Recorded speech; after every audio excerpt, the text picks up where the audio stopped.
the after credit scenes in Morbius were just like really ruined the whole thing. Welcome to the continued podcast adventures of Superhero Speak.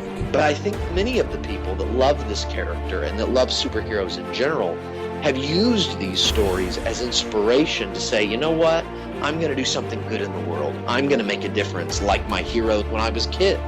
That is my fondest memory of it, because when you're doing comic books, you want them to affect people.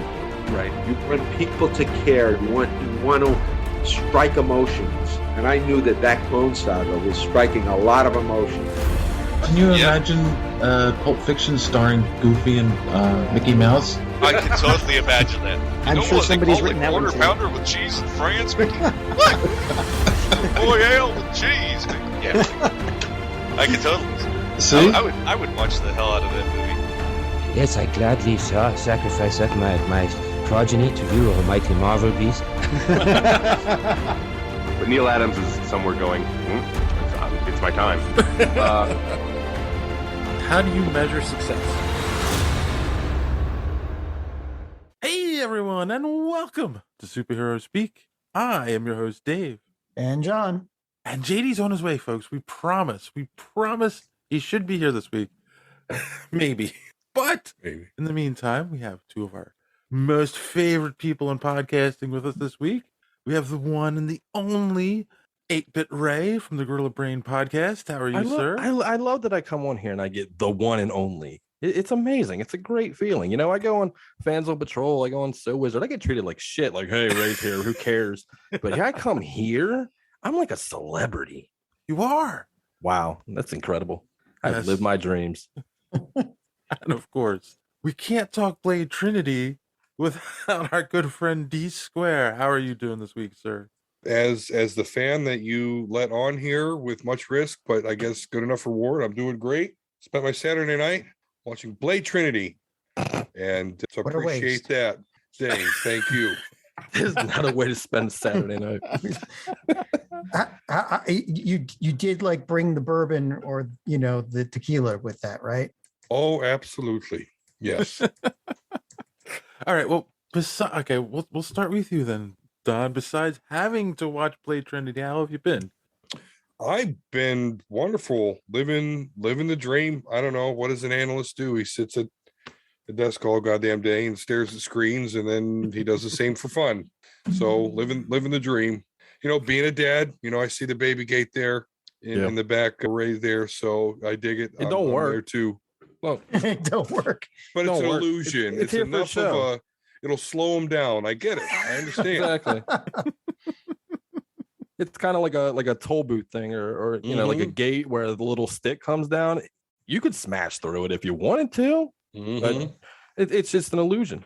It's just there to say stop. Well, nice. How about you, Ray? Besides having to stop babies from entering gates. Oh, it doesn't stop him. It don't stop him. He goes through it. I've had to catch him a couple of times. He don't learn. Let's see. Since the last time I was on, I went and I got a puppy. Oh, nice. Yeah, I saw that. Yeah. Because when you have a kid, that's not bad enough. Now you need a puppy too. Yes. That'll go along with the other 3 dogs I have, and the one is pregnant. So if anybody's looking for tweenies, let me know. She is beautiful. But let's see. Yeah, she's a Rottweiler Husky Pit Bull mix, and I was looking for a Rotsky, so the pit was a little bit extra. So I drove 3 hours and I paid my money and I got my puppy. I got the dog I wanted. So I'm happy about that.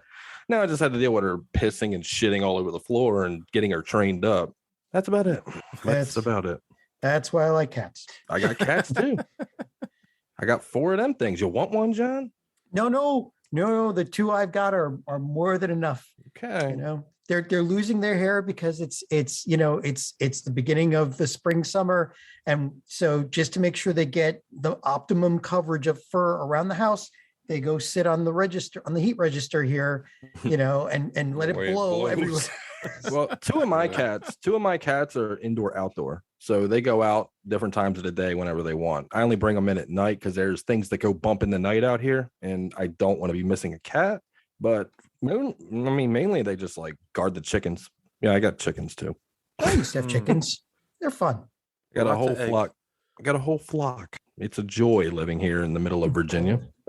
Hey, I remember like the fun thing about chickens is if you came out and you only found feathers, you had a fox round. If you came out and there was a headless corpse, it was a weasel. Because it was a raccoon that was doing that actually about 2 years ago. He was biting their heads off for sport. He wasn't eating weasels them. and raccoons be beheading motherfuckers. Shit.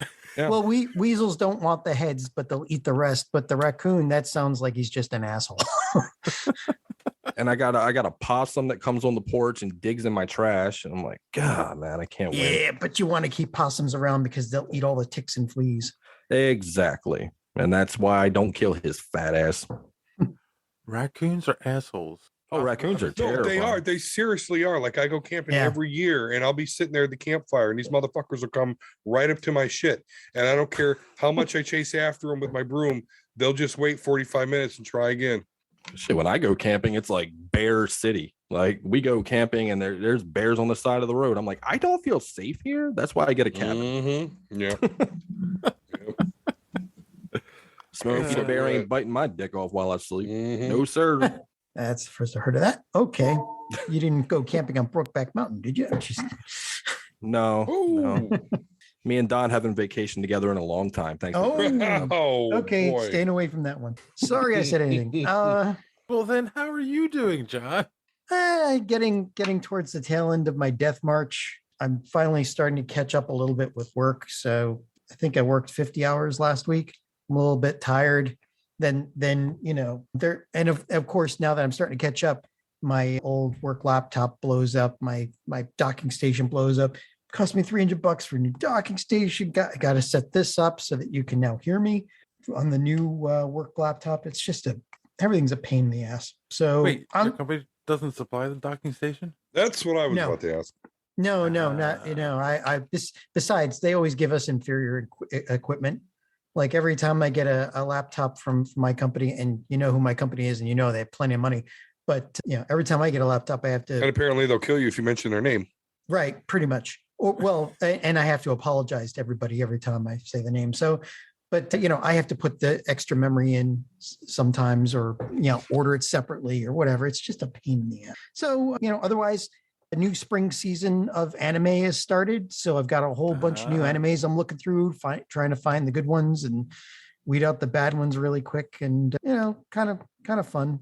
Any word on when the Dragon Ball Z Super movie is going to get released? Have they recovered from the hackers yet? Yeah, November. Yeah, it's November. What have they shown? Piccolo's new form, Gohan's new form, and the androids. They really haven't shown too much. Yeah, but but of course that's ruined literally everything you'd want to be surprised with. So, but it's nice to know that Piccolo is going to catch up.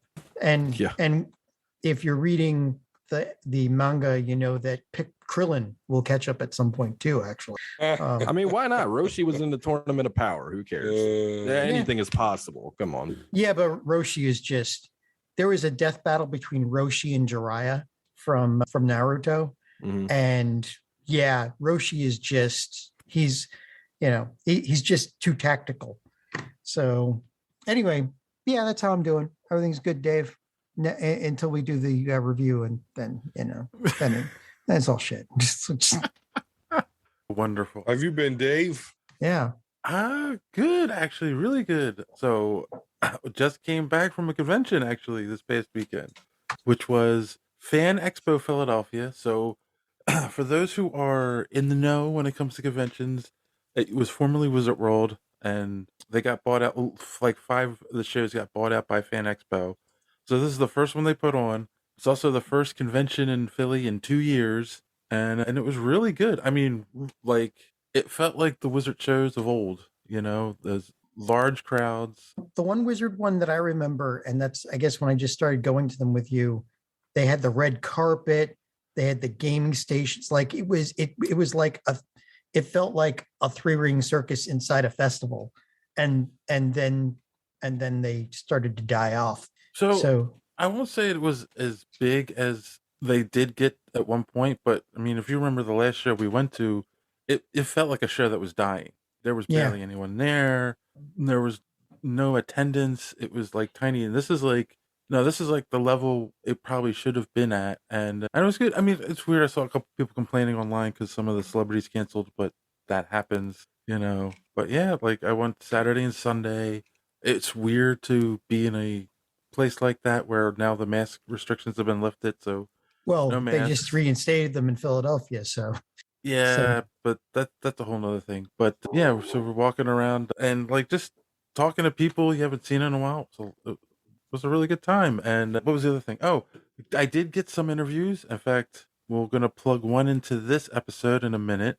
I got 4 interviews, so we'll do those over the next couple weeks instead of loading one whole episode because we wanted to do this great review, guys. yeah, great review. Yeah. I feel like you're patting this down, man, because you came home from that convention elated. You came into the chat like, man, I hope you guys just have the best damn day you can possibly have, because I know I did. As I'm reading it as I'm cleaning up dog shit, and I'm like, yeah, I'm having a great day. Thanks, Dave. Hey, but Ray, understand, I already know what went down because he went with his woman, right? Oh, he goes to the convention with his woman. He probably just got laid, probably had a couple drinks. At the con, Dave? Oh, you know what happened? Oh my God. Behind Artist Alley? Oh, you dirt dog, you. I also wanted to say so she works at a school and they're on spring break this week. So she had off today and I took the day off. So normally I take the day after conventions off anyway, just because you're tired. And we decided on last night, we got a hotel room and we stayed at the Logan. And anyone who's from Philly knows it's like one of the more swankier hotels downtown. Hell yeah, man. You stayed at the Logan so you could give her the X Factor. I know what you did. Right. I guess they're cheaper now because they're trying to attract more business back in. Like normally, cheaper. Okay, yeah, but normally, like when conventions in the area, like getting rooms. Yeah, but I mean, this was Sunday, so it wasn't like a lot of people leave on Sunday. So we were true. Yeah, and I actually went through one of the services online and did get a discount on it. And then John, we went to Fogo for dinner last night. Yes, so. You guys know Fogo, right? No idea. It's a Brazilian steakhouse. It's a chain. Have you ever been to a Brazilian steakhouse? You okay? Look. Yeah, Texas Day, Brazil. Yeah. This is amazing though. You sit there and they give you a chip, and one side's red and the other side's green. Yeah, they just bring you meat. It's just like Texas Day, Brazil. All different got it. Types a little of buffet in case you want some foliage. Yeah, but just to make it go down, because otherwise you are guaranteed to have the meat sweats within 10 minutes. But it is delicious. No. I'm with you. Yeah, Texas Day Brazil is the same thing, and I love it. We aren't promoting Fogo. We've been there. And we aren't promoting meat sweats, but if you like meat sweats, go find a Brazilian steakhouse in your area. Yep. Yeah. So no, I mean it was really good, and then this. Oh God, I was so bad. I got to get back on my diet. The hotel. There's a Federal Donuts across the street. Oh, that's gonna ruin a diet. So she's like, "Why don't we get a donut and a cup of coffee, and we'll go." And those who aren't in Philly, on Benjamin Franklin Parkway, which is where the art museum is, and that's where the Logan Hotel is. There's a big fountain in the middle. So she's like, let's just go get a donut and a cup of coffee and we'll sit by the fountain and talk before we go home. I'm like, okay.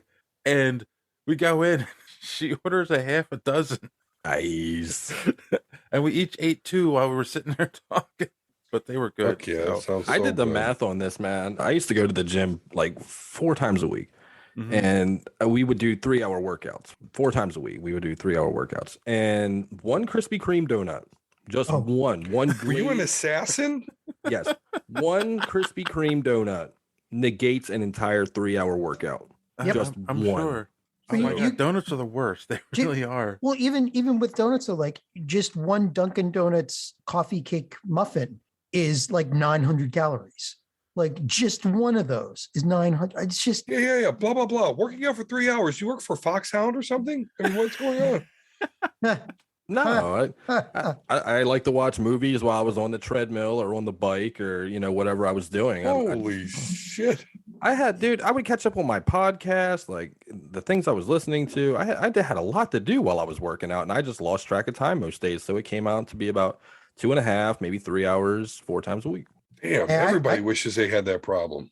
Hey, I go downstairs and walk on the treadmill for 2 hours, doing 5 miles on the treadmill or 15 miles on the stationary bike, I'll catch up on YouTube stuff, news, anime, all that stuff. Because I just got rid of a treadmill because I just face the facts. It's just taking up room. Tired of using it as a coat rack? Yeah, well, because it's absurd. We can make nuclear weapons that kill tens of thousands of people. We can send up rockets in the sky that can then come land themselves, but we can't make healthy food taste like donuts. Bullshit. I call bullshit. Hey, there is some of that like impossible meat that is pretty. It tastes kind of like hamburger. It tastes kind of like turkey, kind of thing. It's true. I hated it too, and then I want healthy food that tastes like strawberry Starburst. That's what I want. We can use RDA, is that what it is, or RNDA technology to create a vaccine for a new virus quickly, but we can't create a pill that makes you thin. What is going on here?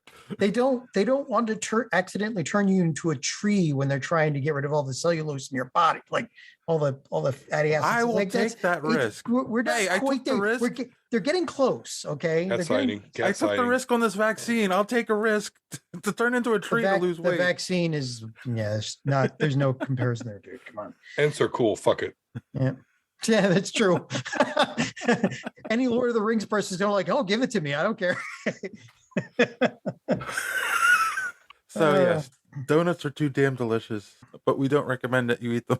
I do. You do? Until they give up the government technology. 3 a day. Hey, the Power Rangers, Rita Repulsa wants you to eat Krispy Kreme. So, oh my God, that's don't remind me of that movie. Then my fat ass, it's morphin' time. I don't care. So anyway, it was a good time. A lot of Star Trek people there. Bill Pullman was there. Oh, cool. Not Bill Pullman. Oh my God, Ron Perlman. Oh, Ron Perlman. Yeah, no, there's no difference between those two, really. Yes, you never see them in the same room together. It's like. Did you tell them we just watched Blade 2? Yeah, I was gonna say, did you promote the show? Did you shill? Did you plug? What did you do, man? I interviewed people. I did not go in. I don't get in the lines for the celebrities most of the time anymore because it's like. Well, you got to do what I did when you want to meet. What's her face from Flash? The black chick. What's her name? I can't think of her name. Well, anyway, she was at the Baltimore Comic-Con, and then somebody pulled the fire alarm, and I got to meet her outside for free. So you pulled the fire alarm? No, he said somebody. He said somebody. Yeah. He said, somebody. I said somebody. I'm nobody. Some 5'10" white Caucasian. Yeah. That's Candace Patton, by the way. Candace Patton. Yeah. I haven't watched Flash in like 6 years. I couldn't remember her name. So is that show still on? Yeah. They just renewed it. How is that a thing? Okay. Who knows? Well, they better be lucky because we'll talk about it in that story coming up. Yeah. Because they're gonna. One of the people I talked to while I was there was Chris Campana, artist. He's done stuff for Marvel and DC and a lot of independent books. And that is going to be the first interview I release from that convention. So let's take a minute and listen to what Chris had to say.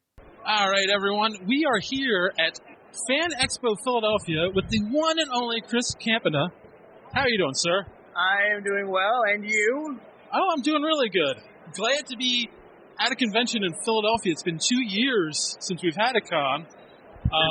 So that's my first question. Like, what do you think about conventions? You feel like they're coming back since the pandemic is kind of winding down, and do you think people are afraid, or do you feel the crowds are good?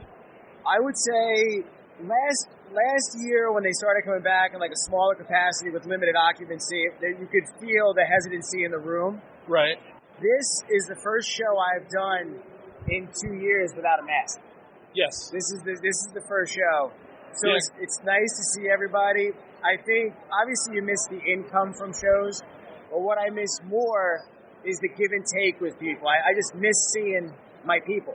You know, it's hard because so much of building a fan base and seeing everybody, so much of that has so little to do with the art and so much to do with the interactions. Right. You know. Oh yeah, no. I was actually just talking to another friend of mine who's a creator, and he said that his latest book bombed because most of his sales are at conventions, face to face with people. Yeah. And he's hoping it's going to get a second life. So, but yeah. So, what have you been? What did you do to keep yourself busy during the pandemic? I was really lucky. I panicked after I was done panicking.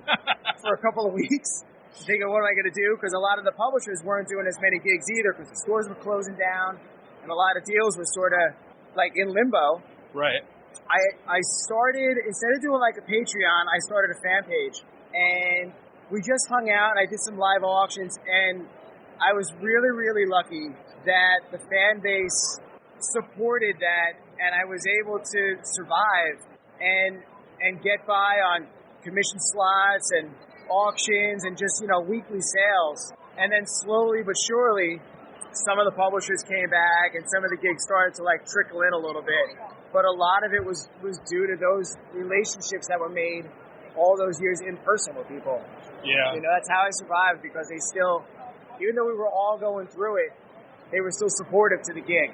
And that was the best thing, So you said that you panicked at first, right? And I do think a lot of people panicked and kind of suffered through the pandemic. And what kind of advice would you give to someone who is an artist and was in the same kind of situation, who were, going through something like that? I think what's important. Thank you. What kind of advice would I give to somebody going through the pandemic, like art-wise? Or any situation where, like, they feel panicked and they feel like they can't, survive. I think you gotta trust yourself that you're gonna get through it. You have to trust yourself and that you've done the work in your life to be able to get through almost anything. Yeah. And as far as like career-wise with art and all that kind of stuff, you just got to keep working. You keep going and you keep producing, and if the work's good enough, people will find you. Oh, yeah. They'll find you, and they'll appreciate the fact that you're still going. Definitely. I mean, I follow you on social media. I know you haven't stopped. No. You're always posting stuff. Yeah. Actually, it's funny you mentioned that. I lost out on a gig because the person who wanted me to do the gig thought I was too busy, so they didn't even bother to ask. Really? And I would have totally, and it happens often. It wasn't like there was no malice behind it, but I didn't get asked to do it because I seemed too busy, which I guess is a good thing. But yeah, but I mean, as an artist, like, you want to create all the time. So even like when you don't have a gig, I'm sure you're sitting down and drawing something just to keep your skills up. So yeah, I don't know why that's a weird. Yeah. Especially somebody who works with artists would know that. It happened. That's a true story, man. All right, so I need to ask you, we talked about it before the interview, how's your dog doing? Well, he's my only employee. He's very demanding. He gets benefits. He gets free meals, a place to sleep, and he's very lazy. He's very, very lazy. So he's doing great, but his production is low. He just can't hold that pen in his paw. He's not guilty of looking too busy. That's the whole thing. All right. So, you have anything out right now that people should keep an eye out for? Well, right now, really the best stuff to get for me is some of the variant covers. Like I did a cover for We Live. I did the connecting covers. I've got Blind Justice for Source Point Press. And then coming up, I've got the ongoing series of Blind Justice, which will debut soon. And then some other graphic novels that I'm working on. ChrisCampana.art is where you go, for all your needs. Or Campana Art on Instagram. And you can follow along and do all that kind of stuff. All right. Well, now I don't need to ask where people can find you on social media. I've been doing this for a minute. So I will then ask you the question we always like to end on. How do you measure success? By the conversations you have with people who have hung around for a while. All right. Yeah. I have people who met me when I started, and they still come around to have those conversations. Awesome. So I think that pretty much means that I'm doing all right. Cool. Yeah. That is a great way to look at it. Yep. I love that. All right. Well, thank you very much for your time. Thank you, brother. Thanks for that, Chris. And don't forget to check out his website to see all his upcoming stuff, or follow him on Instagram, as he said. So, yeah. But it was a lot of fun. The other thing, Don, while you're here, I'm going to mention Gutting the Sacred Cow that I was a guest on came out this week. Did you listen to it, Don? I mean, a little bit before I got disgusted and stopped, to be honest with you. We did Days of Future Past, one of Don's favorite movies. Well, it is, because, guys, out of the fucking 10 horrible X-Men bullshit, that's actually one of the good ones. So I understand its flaws. I do. but still, I can't hate on it. So I'm very biased and sensitive. I'll kind of give it to you. Yeah. Because when you got in the same universe as, was it anything with the Phoenix in it? Right? Yeah. Like every time they tried to bring the Phoenix into it, they definitely made something worse than that one. Yeah. Yeah. Well, they tried to do it's downloaded Phoenix Saga twice. And missed the mark. And now they're going to try to do the Sinister Six again because they just right. So does that bar Disney from doing the Phoenix for like 10 years? No. You think they'll go back into it? Of course they will. It's all they got. All right. That's not all they got. It is. You kidding me? No, it's not. It's not. No, but now that Disney owns it, they I mean, everybody's pretty much thinking that after Multiverse of Madness, we're getting mutants, right? Well, you're going to, because currently in the comics, the Eternals, it's basically going to be revealed that the mutants are nothing more than a deviant offshoot, which the Eternals are going to consider, okay, you're our enemy. So yeah, there's going to be some shake-up shit like that very soon, and yeah, I'm sure it's going to be a big part of the MCU coming. They're gonna back rev or back explain that weird deviant that was able to talk that they never explained in Eternals. Right. Oh yeah, no, that was an early mutant. Yeah, they could. Interesting. Yeah, they're definitely getting. It's definitely coming soon. I mean, you bring Patrick Stewart in, you're gonna get mutants. You're gonna get mutants, and by extension, you will get Deadpool. He will be making it. He's gonna be in Multiverse of Madness somehow. You think? On a poster. That says murderer. Even if he's on a poster, he's gonna turn around in the poster and wave at the camera. No, I mean, like it's Deadpool. Yeah, it's happening. So all right. Well, speaking of things that are happening. Speaking of things that are happening and mutants, let's do a little social media madness. Yeah. Oh, I like that one. So first off, John, we talked last week about how Daredevil has been confirmed to be part of the MCU. Yep. Officially. And we had a couple of people respond to that. Well, it was confirmed that the entire backstory that was on Netflix is part of the MCU, like the official that history. Like at the very least, it was almost exactly the same and with no changes. Right. I mean, we knew he was in there when No Way Home came out, but now we know that it was the Netflix guy. He's a scroll. And, so we start with Timothy Jones, who said, "I saw it coming." Wah, wah. I don't care. It's great. Let people hate. That funny, was Tim. Funny. Tim, I mean, that was one of Tim's better ones. I'll give him that. That's pretty damn. That's Sour Grapes, ladies and gentlemen, available in finer newspapers across the country. That's funny. That was good. Then we had Drew C say, "I loved them all. I could take or leave Iron Fist." Like, okay, everyone's opinion. Right. Like, I'm almost over it. Like, I feel bad for the people involved with Iron Fist. I don't. Well, hey, truth power, man. Yep. They knew damn well what they were doing. They're like, okay, we got a hit. We got a hit with Daredevil. We got a hit with Jessica Jones. We got a hit with it's literally the only Power Man. Yeah. It's the only Luke Cage. It's the only show out of those four. We have to balance it out with the whiniest baby we can find. I mean, oh man. That's all. I don't know. I'm just trying to be a nice person. Feel bad it's for anybody that worked on that show. Anybody. They knew what they were doing. They got approved. That got approved. That was scripted and read. Let's tease a giant fucking dragon, right? Let's do it. And then so let's never show it. So we're gonna do Shang-Chi in like 5 years. Yeah, the dragon's not gonna happen. Yeah. Right, but if they move if they get rid of Finn Jones and they leave the power with Jessica Henwick, she'll make her and Shang-Chi will make Colleen Wing and Shang-Chi will make a nice set of bookends to represent the Oriental, the Orient guys and the master martial artists of this. John, Asian. Yeah, yes, gotta Say on the Oriental A. Okay. No casual racism. This is a PC show, man. I know. I get it. I have a D&D book. It's called Oriental Adventures. Adventures. It makes me feel real bad. Well, also, I'm really old, and sometimes it's hard to remember all the things. But you know what I mean, right? The casual racism comes out. Like at least I know what I just gotta. That's fine. It's fine. At least we know that we won't have, like, you're talking about racism. At least we know that we won't have the white savior thing, right?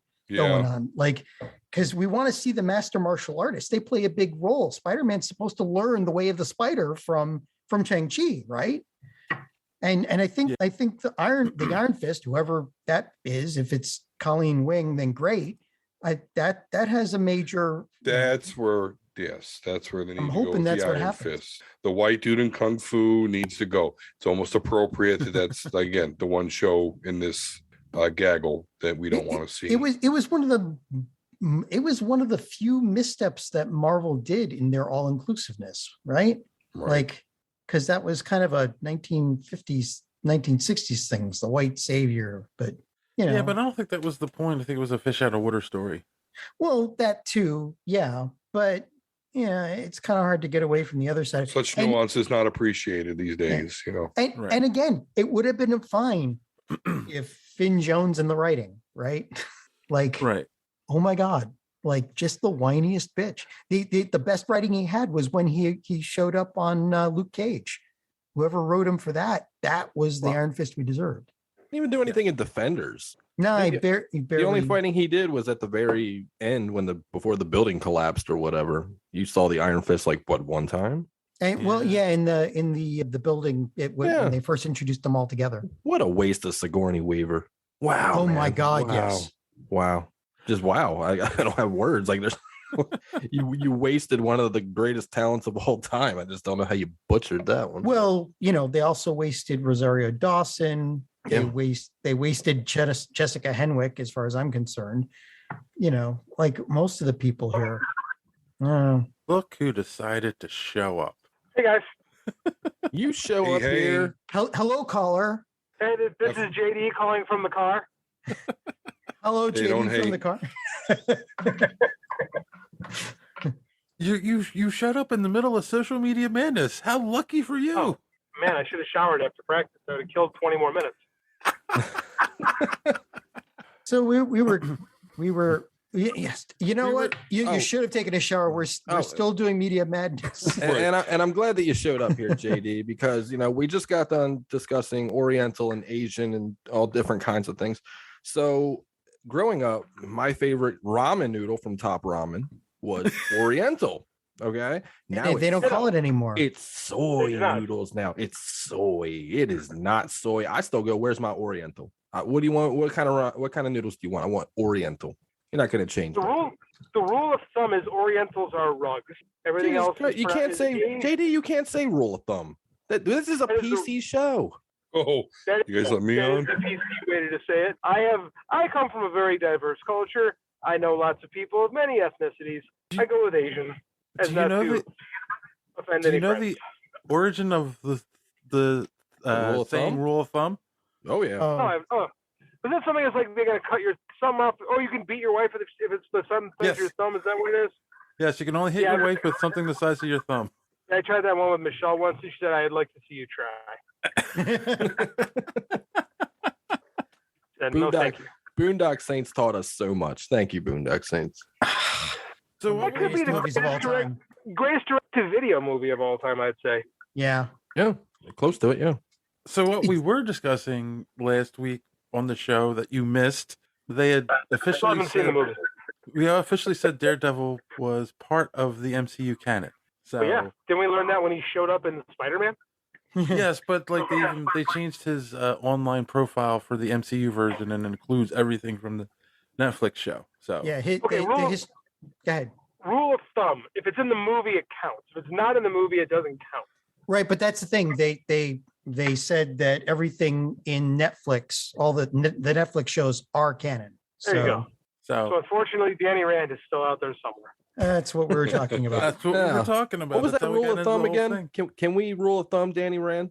Can we do that? Oh my gosh. Well, if he doesn't show up, he doesn't show up.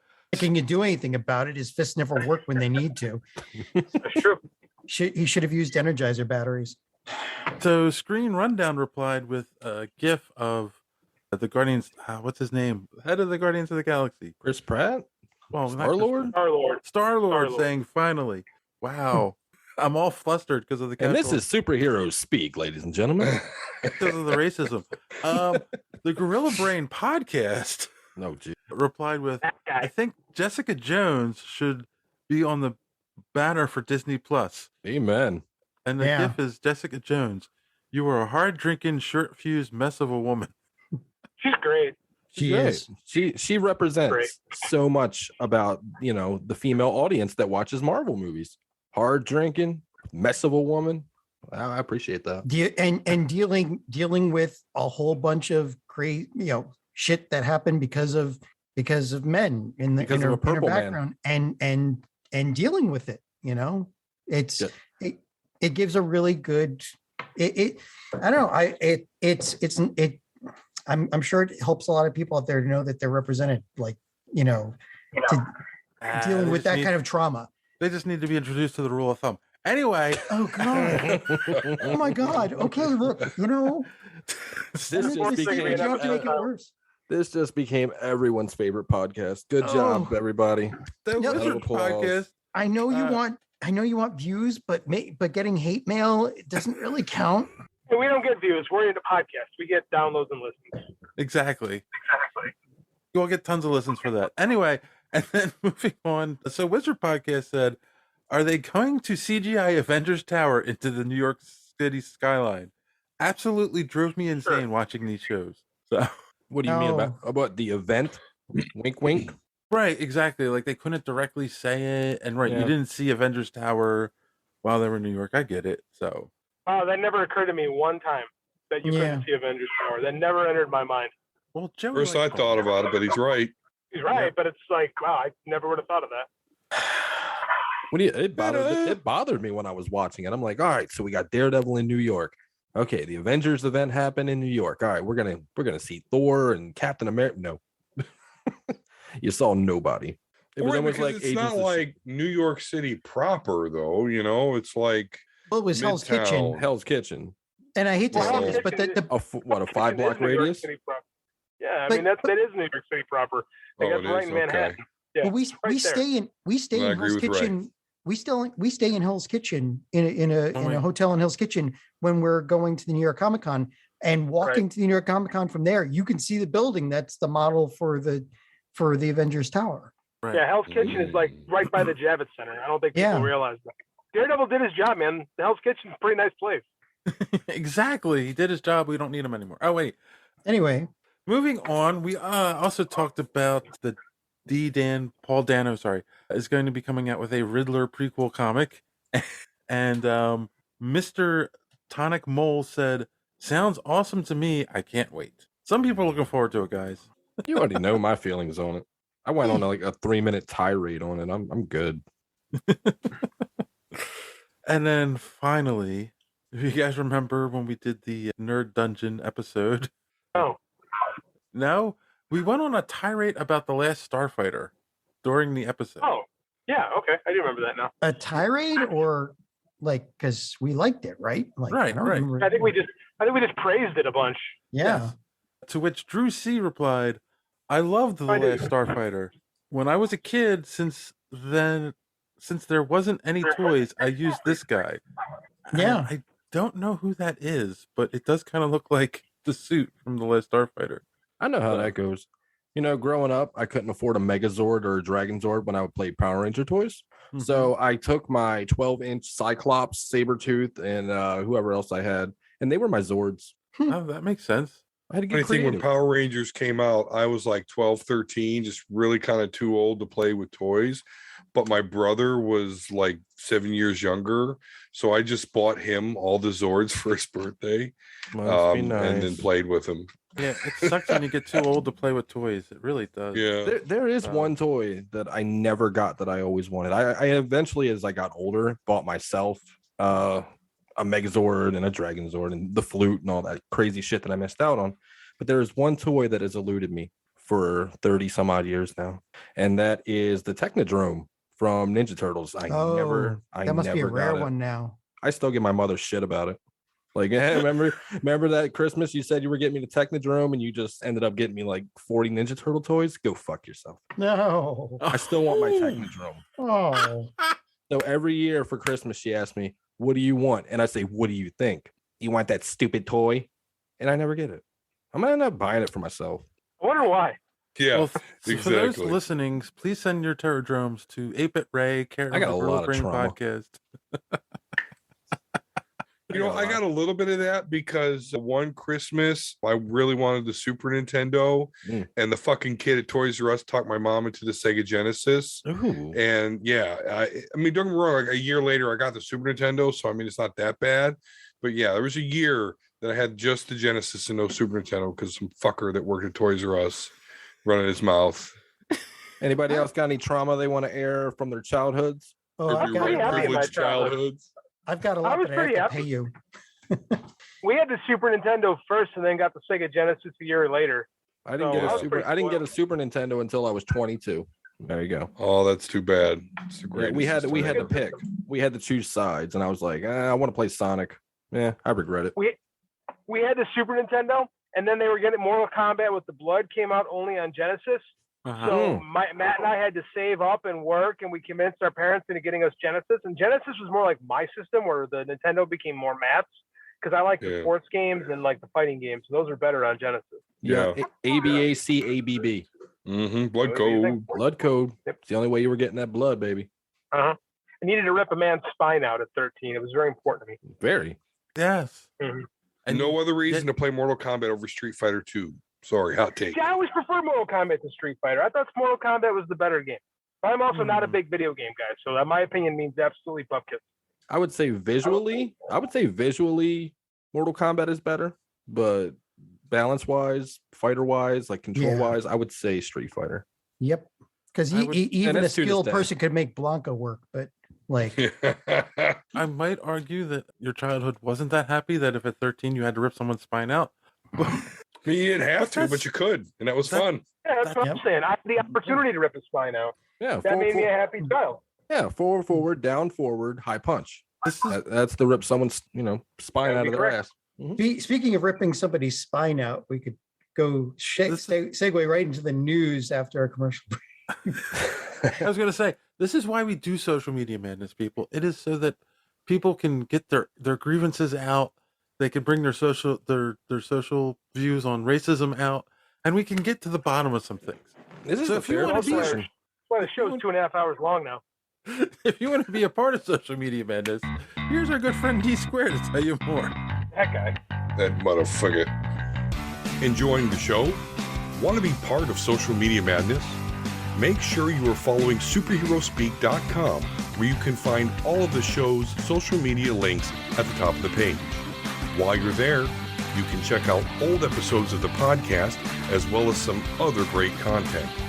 Check the site often because we are posting some great comic reviews as well as comic book and movie news content every day. Make sure and follow us on Twitter at SuperheroSpeak. And while you're there, check out the rest of the Geek World All-Stars Podcast Network. You can follow them at stars_geek. Geek World All-Star Podcast Network include great programs such as the Pop Prison Power Podcast, Cult 45, So Wizard, Fans on Patrol, the Gorilla Brain Podcast, and of course, Superhero Speak. Search for hashtag GW All-Stars. You will not be disappointed. Now it's back to Dave and the boys on Superhero Speak. All right, well, thank you for that, Don. And you know what? While you're here, why don't you tell the good people where they can find the Omega Level Nerds podcast? Yeah, just go on YouTube there, search Omega Level Nerds podcast, or go on Twitter at Omega Level Nerds. Follow me there. Very excited because, of course, Superhero Speak's own J.D. Oliva, along with Rich Duick and Todd Matthew, are going to join me on my next show. And we're going to talk about the current state of comics and writing. So check that out. That's going to be friggin' awesome. Rich? Don't go on his show. Come back on ours. Oh, anyway. Did you ask him? Sure he would. All right. And then Ray, where can people find Gorilla Brain? You can catch Gorilla Brain Podcast on any podcasting app that's out there. You can also catch me on Twitter. You can catch me at Gorilla Brain Pod. You can catch me on Instagram. Jeez, everywhere. I am everywhere. I'm on every social except Snapchat. Put it that way. You can catch me on TikTok at 8-Bit Ray. Make that follower count grow up, baby. And yeah, you can catch me on Twitch usually every night. I'll probably be on after here. Just look up 8-Bit Ray and you can look at my pretty face. And yeah, that's about it, man. I got to get better at these plugs. I should probably do my own show. What do you guys think? Maybe. No, I just come on mine. Fuck it. We'll see. We'll see. We'll get Don on. We can talk. We'll get Don and John and Dave on, and we'll all just talk about Oriental noodles for an hour. I'm with it. Oh. Well, on that note, boys and girls, here's our word from our sponsor. Hopefully, it has nothing to do with Asian noodles. After these messages, we'll be right back. Yeah, right. I think it's gonna be. Do you like ramen noodles? Do you like the American flavor? No, you want the Oriental. That's right. You want that spicy Mid-Eastern goodness all going down your throat. You know, those are my favorite too, Ray. Like those are my favorite. That's my, I like the soy sauce teriyaki. Nobody wants beef sliding down their throat unless they're. All right. And we're back on the most non-PC podcast on the internet. Maybe you want some shrimp. All right. We got a lot of news to talk about this week. The first one is kind of a follow-up from last week. So last week we reported that Ezra Miller was arrested in Hawaii. The shock. Getting into a fight at a karaoke bar. Of all places. That is the most chill place on earth, and he wants to get into a battle in a karaoke bar? I mean, you will never find a more chill group of people than at a karaoke bar because you're all assholes. Have you been to a Japanese karaoke bar? Oh no, that shit goes down there, man. No, we went to me and John went to the Oriental karaoke bar. Oh my lord. All right. Yeah, no, like because I'm into anime, like I know I learn a lot about that culture, and I've been trying to learn a little bit of Japanese, but like karaoke bars are big, but they are also like, yeah, that is a place where people throw down in Japan. Very big amongst the community of older gentlemen with Bill Cosby like sweatshirts and missing knuckles. Or lots of tattoos. Tattoos are also quite prevalent amongst them. They're like they fighting over like Whitney Houston songs. Like, what's going on here? Whitney Houston? Well, you also drink a lot at karaoke bars. The Yakuza, Don. Big amongst the Yakuza. Yeah. Okay. So if we ever meet up in Philly, we're all going to the karaoke bar, right? Let's do it. In Philly, the worst you're going to get is, somebody who can sing off key, but, at least you're not going to get assassinated. So Ray's suited for that. Since he lost his shit in a karaoke bar, apparently Warner Brothers is having a meeting about the star's future within the DC universe. They knew he was. What future did he have anyway? They knew he was a problem to begin with. At the end of Flashpoint, they might as well just bring in Grant Gustin and be done with it. Well, it's funny. That's one of the rumors that's been flying around since actually Randy suggested it on the podcast last week. Yeah, why not just bring Grant Gustin? By the way, Randy, bravo, sir. You fit in so well on this show. I'm just throwing that out there. You did a great job. Yep. So, damn, replacing me. Well, maybe if you watch Morbius. So, no, he's the only one that's still I'm with sane. you, JD. Fuck it. Yeah. All right. So, That's too short to watch bad movies. So John and I talked about it last week. What do you guys think about Grant Gustin, the possibility of Grant Gustin taking his place, or if not, who do you think could play the Flash in the DC movies? I don't think this is a reality because I just don't think they want to have the TV guys in movies. Yeah. So I think it'd be a great idea. I just don't foresee them doing that. That being said, they can cast anybody to play the Flash. I have to actually think about who I think I would want to play. Grant Gustin would be the best, but I just don't see Warner doing that. Warner's got a lot going on right now. I don't know if you guys know about that, but all these execs are on the chopping block as Discovery's coming in and cleaning house. So who knows what's going to go on tomorrow? Warner would never be smart enough to make that move. Let's put it that way. I agree. Okay, but didn't they take Johnny Depp out of the Fantastic Beast movies, right? Because They of the did shit. do. They did do that, but it's not like they put anybody. I mean, like it's not like they put someone else popular in there. You know, like I just don't foresee them doing it because that would make their TV universe their film universe, and I think that there's like a bigger division at DC TV and film than there is at Marvel. So that would be the right thing to do, but Warner just doesn't do the right thing, like ever. And you're right, because they just tried to disentangle Zack Snyder's universe. Like they're just pulling the threads on that. They don't want to like tie threads together again. But And their biggest success is this new Batman movie that has nothing to do with nothing. So, you know, what's the incentive?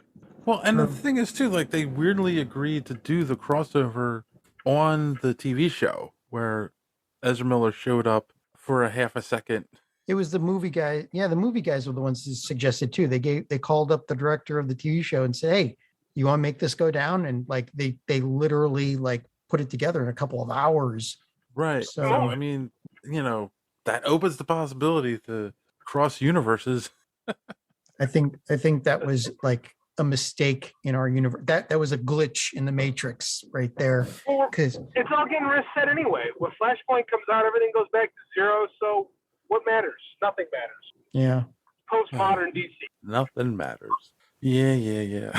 That's how I feel, JD. Nothing matters. All right. So, all right. Well, then, how about move on to Star Wars here? Peter Ramsey has been tapped to be the director of the Ahsoka Star Wars TV series. So, and people who aren't familiar with Peter Ramsey, he was one of the directors for Into the Spider-Verse, and he won an Oscar for that. So, I think that's probably a really good choice. What do you guys think? Any thoughts?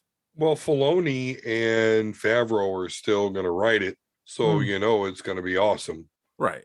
But the fact that he did Spider-Verse, which is very popular, can only add to that, in my opinion. So it's going to be great.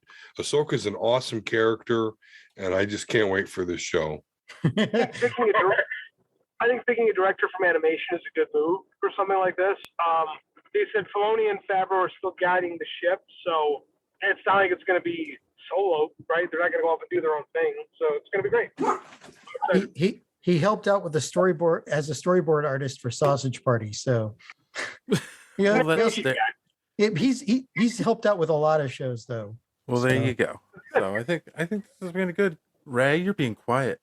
The dogs are walking around, and I'm just like, get. Drinking water loud as hell. Like, damn, no manners. But I don't really care. It's fucking DC. Let's move on. Good God. I know DC. We're talking about Star Wars now. You missed it. Oh, wow. I'm that far behind. Okay.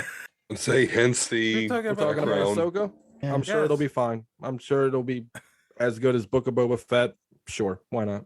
Well, Book of better than Boba Fett was fine, but it really set the bar low. So you can't get any lower than Book of Boba Fett. So I disagree. I mean, we're not here to discuss that, but I disagree. We already discussed it. Yeah, I know. I mean, you discuss it for an hour, but yeah. Wait a minute. Do we pull the pin on that, or do we not pull the pin on that? Because like we're already in an hour, so Got a shit movie called Blade Trinity. We got Blade I'll put the Cad Bane impression on the shelf. Alrighty. So here's an interesting one. I thought the way this article was done, it says on the Hollywood Reporter, I'm going to give the headline. Marvel's Ironheart finds its directors while Ryan Coogler boards as executive producer. Like, I'm excited that Ryan Coogler's going to executive produce it, but they don't mention who the directors are in the title of the article. Dominique Throne as toppling the series, playing Riri Williams as a brilliant teen. Okay, so that's who's the actress. You have to like read the article to find that it's, let's see, hold on.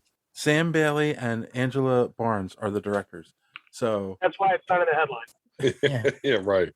To make you read the article? Is that how it works? Big name. Like if you don't have a big name, you don't put it in the headline. Ryan Coogler's a big name.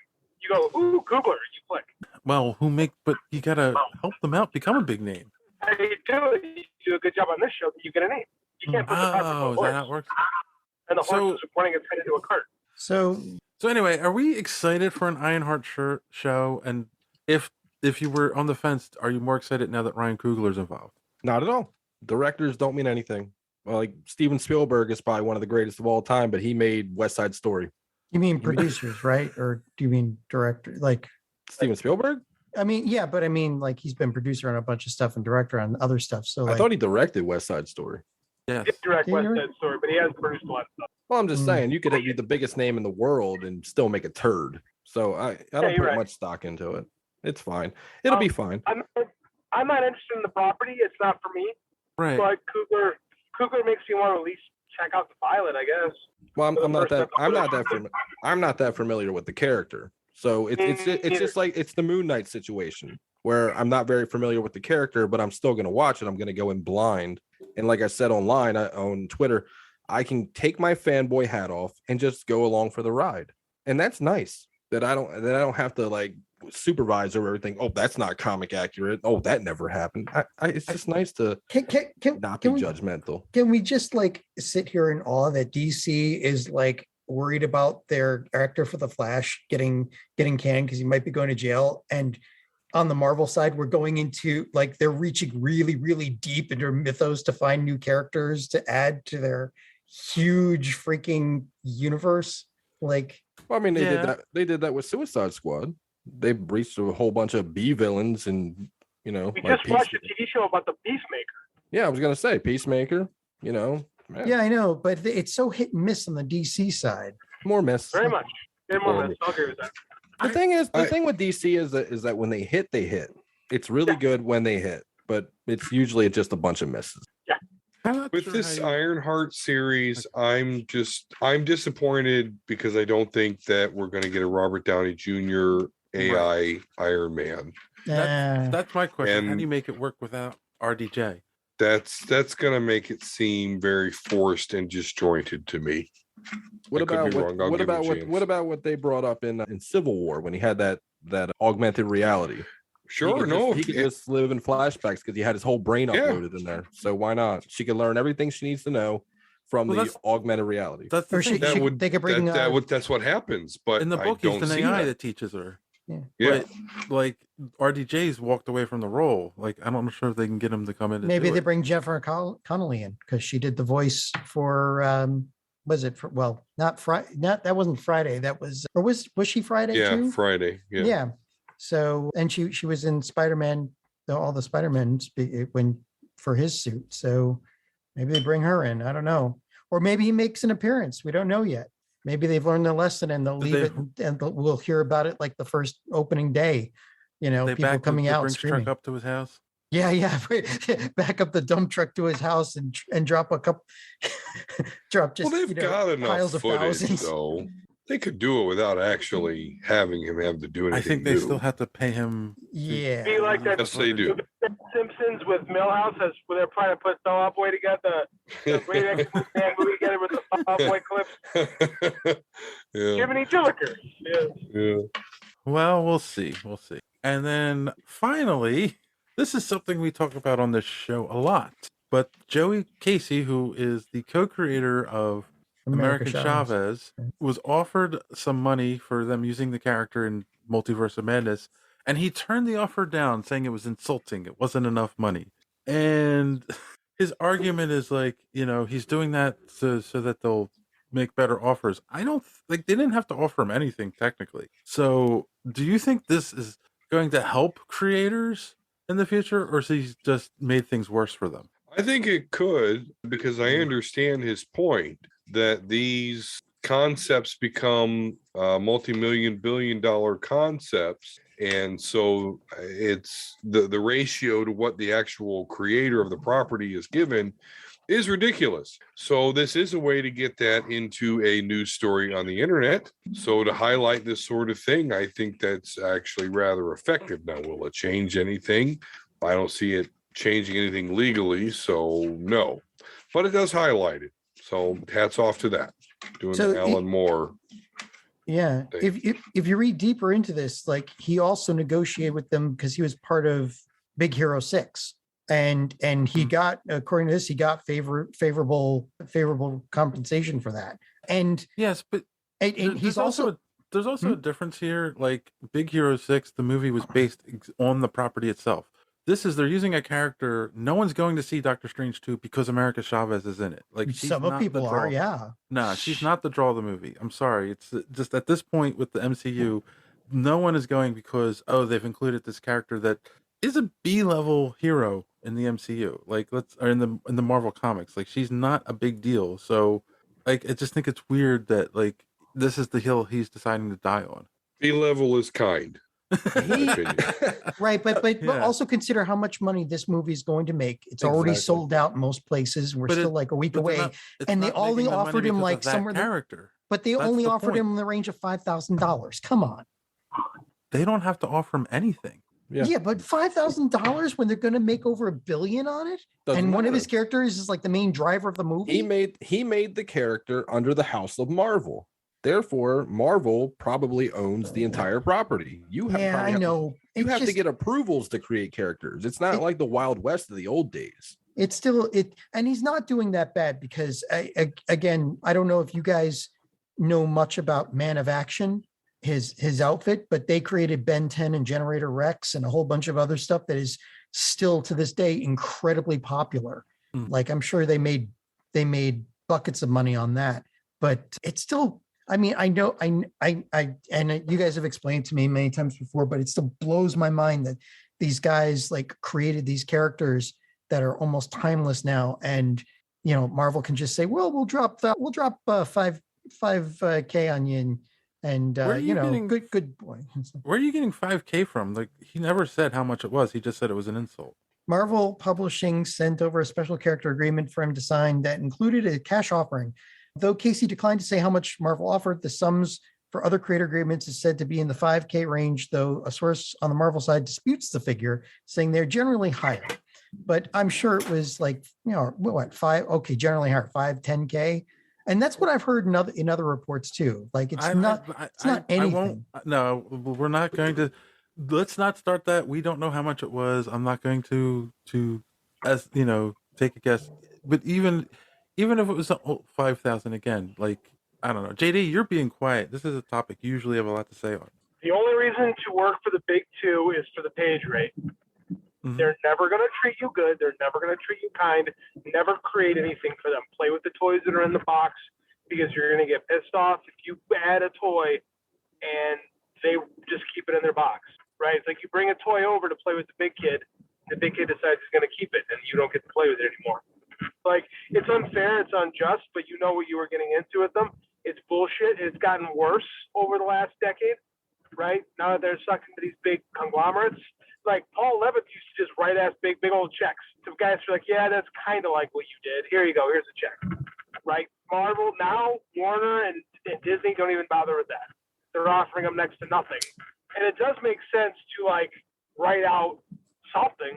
And it makes sense for Joe Casey to make a big deal about it, to bring awareness to it, so that the next guy gets a bigger check. Because I'm sure now he will get a bigger check.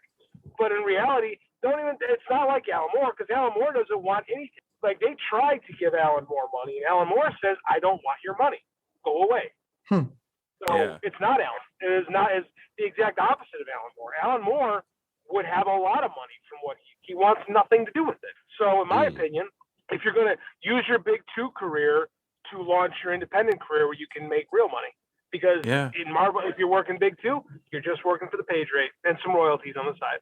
It's not the same. This is like, it's one reason I changed my life goals. I want to own what I do. No, yeah, exactly. I mean, everyone I know that works in the industry that has some level of success as a creator, they know this, and they've all said it too. Like, and especially the guys who've been around for a long time. What was it, Rich Buckler, when they used Deathlock on Agents of S.H.I.E.L.D., and he was like, I was just happy that my character was I got to see him on screen.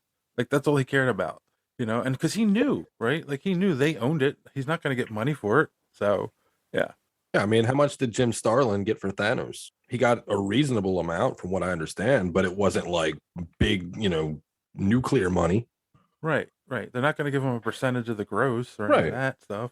You're not Bruce Willis, negotiating your contract in 6 cents for, what was it, like 15% of the gross of the movie. So I want to guarantee. I guarantee if any of these creators try to get a contract where they ask for the gross, they're going to start doing Star Wars math.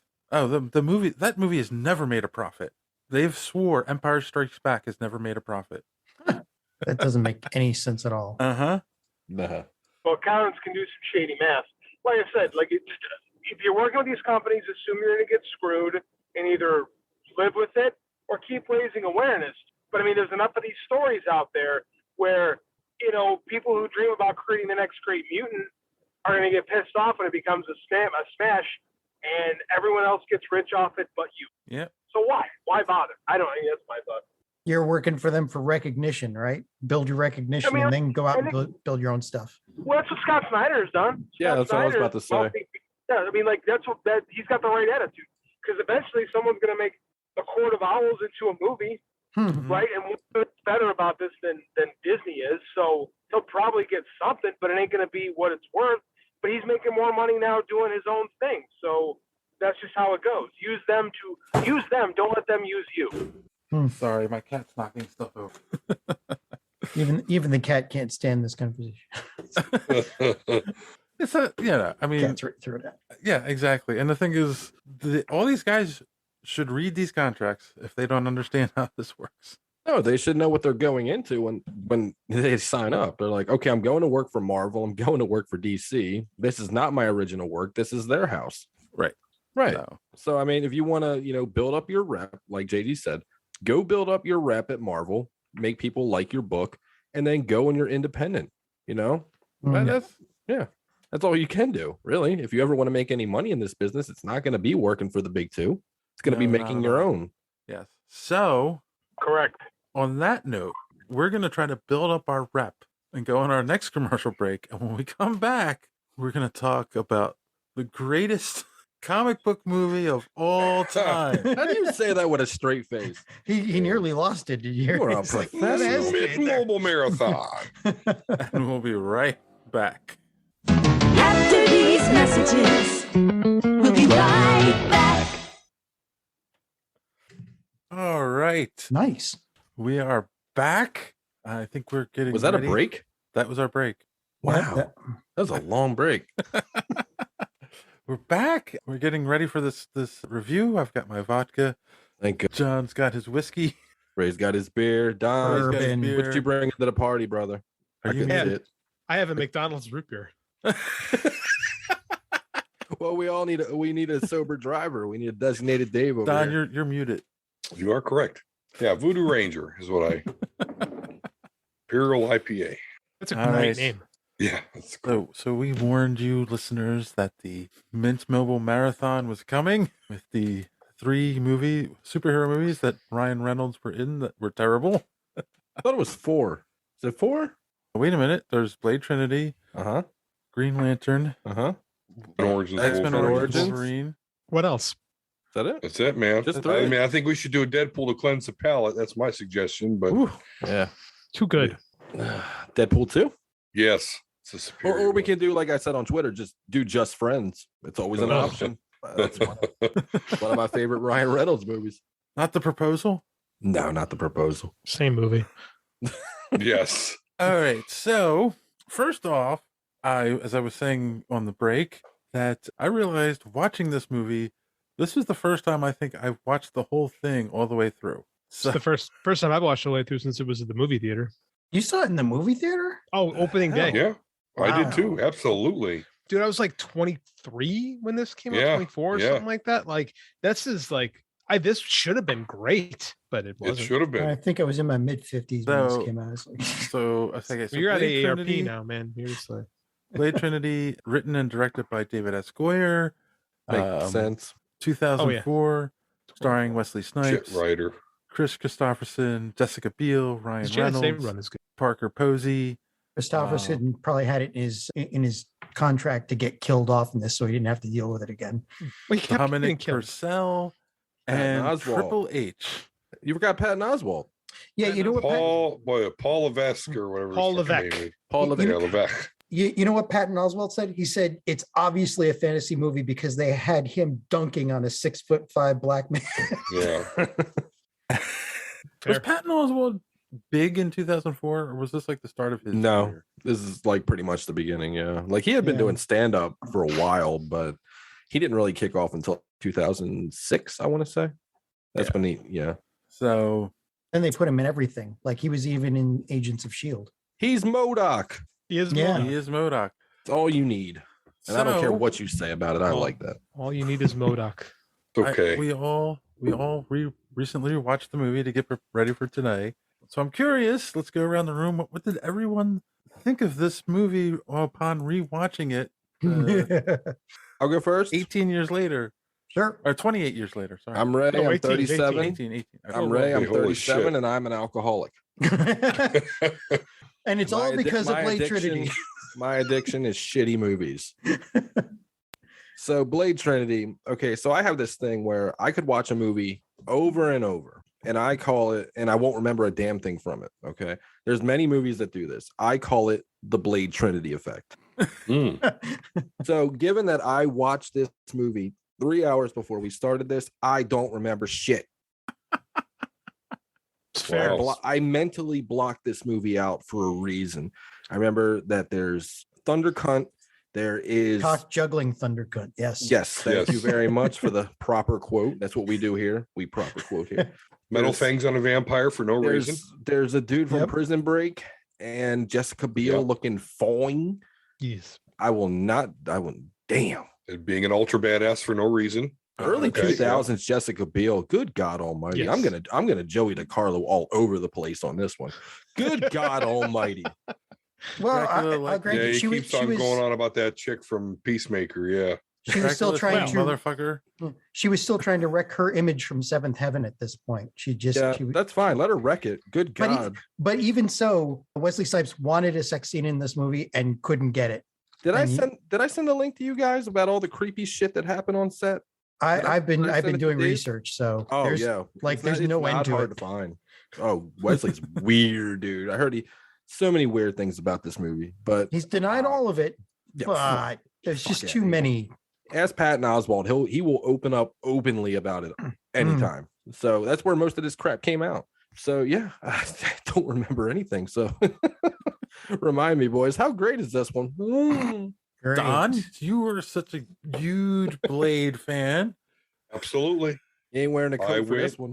No, I'm not going to wear the coat for this one. No. Similar effect to you, though. I did forget a lot about this movie. I only remember that I was very excited. I was a huge Blade fan.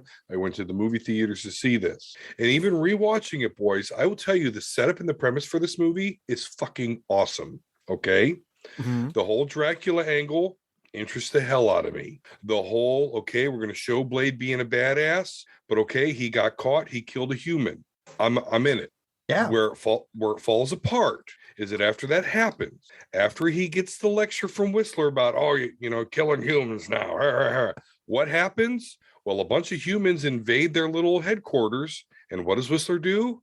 He does the whole, then I started blasting meme, right? He's just killing humans left and right. Just right after he told Blade that this was going to cause a bunch of problems. And that's just, to me, where this movie goes awry, because instead of saying, okay, Blade killed a human, now he has to lay low. This is why Whistler introduces him to this new team of vampires, and Blade has to lay low while they go do everything. No, they do the whole, he gets caught by the police thing, just so that Triple H and that crew can fuck with him while he's incarcerated. And you get a bad cop scene, very reminiscent almost of Highlander. Don't know if you remember that one where a cop almost kills a guy just for someone suggesting he might be homosexual. Thank you, 1980s. But so we get the cringe bad cops say, oh, vampires aren't real. Are you kidding me? You have Blade in a reinforced chair, not to mention the girl vampire. Whoever that actress is, she makes me think vampires actually do exist. She looks like a vampire. Parker Posey. It's Parker Posey. So this is all very convoluted. So nonetheless, Blade gets rescued, and then the rest of the movie goes on, and all of a sudden the human and cops don't give a shit about Blade. All of a sudden they get to run around the city with carte blanche, no problem. So this movie actually started off with a great premise. It just fucked it up after the first half hour. It really did go wrong exactly when you said too, because the first thing you notice is Blade is, a vampire, right? and he's kicking these people around and having a lot of trouble. Whereas later on in the film, he's kicking people through walls. There's no way he should have been able to overpower him. We'll get to that in a second. What about what overall, like, what were your thoughts on watching it, John? Every single line sounds like a movie quote. Like most of the script in this sounds like it was all written for trailers. It bothers the hell out of me. It's like there's very little in this script where it sounds like actual humans talking, and that always bothers me. Then, there's the, Blade is weak when he needs to be weak just for the plot, even though you've got vampires that could give him, that could actually, challenge him. Like it's just, I don't know. Triple H was funny. I think Ryan Reynolds was actually on the cusp of being funny. At this point, he was just a little bit annoying. Dominic Purcell, I can't see as anybody but Heatwave McRory from DC Legends of Tomorrow. Prison Break guy. And people have seen Prison. I've never seen Prison Break, but I know he was big in that. So, but it's kind of weird. I saw one quote that said he would have made a much better henchman for Dracula than Dracula himself. Yeah. Yep. Yeah. So yeah, a lot of stuff about this really bothered me. Like, it just didn't make sense. Yeah. Like, watching this movie is like going out to the bar with Ezra Miller. At some point, you're like, okay, nope, this is getting bad. Shit. And then he takes you out back and punches you in the face. And then all of a sudden, we have Dracula dildos. Oh, okay. And you ask yourself, why the hell did I do this in the first place? Yeah. JD? Why did you do it in the first place? This movie fucking sucks, man. So in 2004, I was a young burgeoning independent filmmaker, and I really loved Blade 2, right? I was so excited for this movie. And I remember the first story leaks that came out was going to be post-apocalyptic world, Blade in a world of vampires. And I was like, dude, sign me up. And that didn't happen. Instead, we got this movie. And I'm wrestling. So leading into this for weeks, we got clips because The Rock had just left WWE, and it was not an acrimonious split. And they wanted Triple H to be a bigger movie star so bad that they kept showing you clips, and they kept having the director like, oh my God, Paul is such a natural. So I was very suspect as this coming in because like John's right. Every line in this movie is designed to be a trailer line. And this movie fucking sucks. And it's even worse than I remember it. It somehow has aged terribly. Jessica Biel, everything Ray said, accurate, real. Yeah. Wow. That being said, I'm going to defend Wesley Snipes being a dick on this movie. What? Let me play with this. Let me throw this at you. Let's say you, on your own hard work, charisma, and talent, create this franchise. It's making money. It's remade you a star, right? It's turned you into, it's not like Wesley Snipes is an action hero. Blade made him a big time thing. Like he gives birth to the superhero genre. And then you get a sequel that helps launch the career of Guillermo del Toro. Right? Everything is going good. So in Blade Trinity, what is the plan? We're going to replace you with these two less talented white people. And Wesley Snipes is a dick. So what did he do? I'm going to completely make everybody on this movie miserable because that was the plan. The next movie was going to be The Night Stalkers with just Whistler and dickhead, I forget his name, King. And how would you act if this franchise that you created, that you ushered in since 1993 was in development, and they immediately decided, hey, this works. Let's replace Wesley Snipes. Let's replace the one reason why people go to Blade movies. How would you act? How would you be? Yep. And they did pull a Superman Donner thing where the script was changed from dark and serious to, more campy. And from what I've read, Wesley Snipes didn't like that, but he was given no say in it. That's true. And they gave him no say in it though, which at that rate should have been weird. It was really weird because normally when an actor makes a franchise like that, they give them some say because he's played the character twice. He should have some say in what goes on, but they wouldn't let him, which, like all the stories that came out about what a dick he was on set. But but the more you read into it, maybe he had a little bit of reason too. I mean, I'm defending Wesley Snipes. The whole plan of this movie was to replace him, because like the studio chose Goyer, the writer, over the star.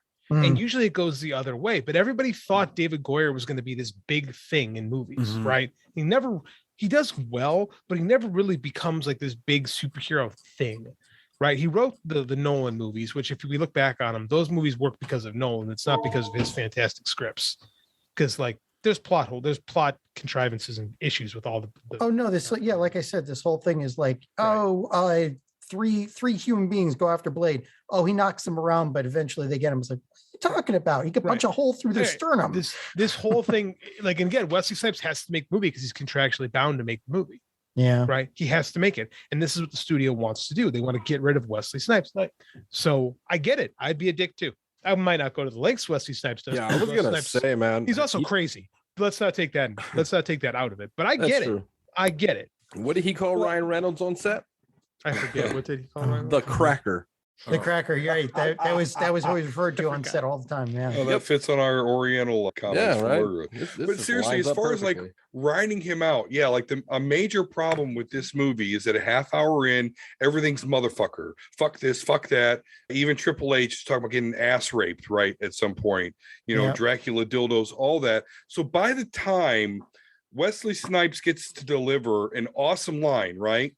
Remember and he had a good one. Where all the people were hanging because they were giving up blood. Exactly. And the dude was like, they'll kill me. And he's like, motherfucker, I'll kill you. Yeah, that should have been a fucking great line. But you already heard 58 motherfuckers before that. So totally stole his thunder. Absolutely. Yeah. Like this project was hold a fuck with Wesley Snipes. So I'm with you, JD. Like I totally get him like being a dick. Because they're messing with him on this one big time.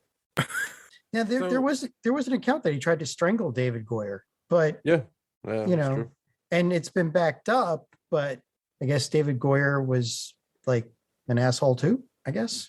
David Goyer is an asshole. And he tried to force that sex scene with Jessica Biel. I mean, I would have done the same thing. Wesley Snipes, but damn, no. Yeah. How would it have worked in the script? Honestly, what was his mindset? It wouldn't make any sense. He hardly talked to the Night Stalkers, so that would be a stretch. But again, I think that's him just trying to be Wesley Snipes and throw his weight around. Again, he's method, right? So he was totally method in this. Well, Blade's a dick, so he's going out of his way to be. I truly believe he's just causing trouble just to do it. Like I think Wesley Snipes is smart to go. He can't get a sexy. They're like, I want one. What are you going to do about it? So dude, I'd ask for one too. It's Jessica Biel, right? Yeah. I mean, like, I get it. I'd at least ask. But it's protocol at this point. Yeah. But halfway through this, things were going so bad that and this is a comedy of errors. Like nobody was happy on this, right? Comedies are funny, John. Like a comedy of error. Well, all right, a tragedy of errors, there right? But the thing is, halfway through, he would only talk to David Goyer by sending him Post-it notes, and he would sign each one of them Blade. Yep. Like that's a very famous and backed up quote. Okay. That was after he choked him, though, to be fair. Right. Yes. Okay. Let's look at it like this. Marlon Brando is a notorious lunatic on set. And he's not actually crazy. He just tries to run over directors because he can. Well, Jared Leto too, right? So, but I mean, Marlon Brando's on another level, and he could get away with it because he's Marlon Brando, right? Like in Superman, like he told Richard Donner, I want Jor-El to be a giant green bagel. And Richard Donner didn't freak out. Richard was like, well, what if we did this instead? And had you know what I'm saying? Like every time like that Brando would try to be a dick, Donner talked him down. Like Donner controlled the set. Like Donner got Gene Hackman to shave his mustache by pulling a prank on him. And Hackman was like, oh my God, you're awesome. That's how you control a set. This is why David Goyer isn't a director, right? Yeah. Because again, I'm a writer. We control. We do everything. We set the world. Directors have to like get things. There's give, there's take, there's conversation, there's collaboration. Goyer clearly isn't good at this because he didn't do much since as a director, right? He let Wesley Snipes run all over him. And there was, and again, if this was all his idea, was to put him out of the movie. So why would Wesley Snipes want to work with David Goyer? And then David Goyer, when they were all out at a bar, tried to hire some bikers to be his bodyguards on set the next day. Because again, that's Wesley. Well, but again, that's not good directing. That's not how you get performances out of right. people, you're only making more of a problem. Right? And he has gone out of his way to prove that he is, one, not that talented, two, not a guy in control of anything. So, I mean, he tanked his own series. He wrote these Blade movies, but he didn't direct them. And they went from Guillermo del Toro to him. So if you're Wesley Snipes, you're like, I go from this guy, one of the best burgeoning horror filmmakers in the world, to this guy, to the writer that nobody took seriously. Like, I get it, man. So you let him. He let him. Like David Goyer let Wesley Snipes run all over him. So you have a bad director. You've got Jessica Biel trying to be the bad girl because she's trying to break off the seventh heaven image of her. You've got the director and Wesley Snipes both at each other's throats. Then you've got Natasha Lyonne, who was having drug problems at the time, and she's going through a mental breakdown while they're on set. Like nobody on this show was happy. Patton Oswalt looked pretty happy. Well, Patton Oswalt. It's like his Fantastic Four shirt. The script had him dunk on a 6'8" black guy. So Bordering pandering though. I don't like that. Yeah, but but that's all the main leads. And then Ryan Reynolds, who probably at that point was still a little bit young and was pushing everybody's buttons. So okay, but speaking of Ryan Reynolds, I gotta tell you, as much as this movie is shit, that scene where he's being tortured by his ex-girlfriend. Yes. Ray mentions the cock Gosling Thunder cunt comment. Mm-hmm. It was epic. That was entertaining. That's Ryan. That's Ryan Reynolds being Ryan Reynolds. Yeah. I'm not even sure he even had a script. I'm sure he didn't. That's Ryan Reynolds being I've read Deadpool. David Goyer's work. He did not have a script. There you go. But that's his Deadpool audition, right? Yeah. Yep.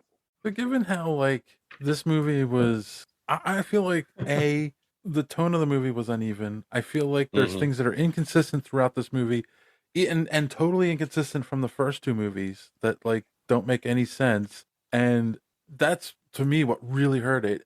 And I kind of feel like, given all this background crap, was it just they filmed what they could and edited around it to piece this together?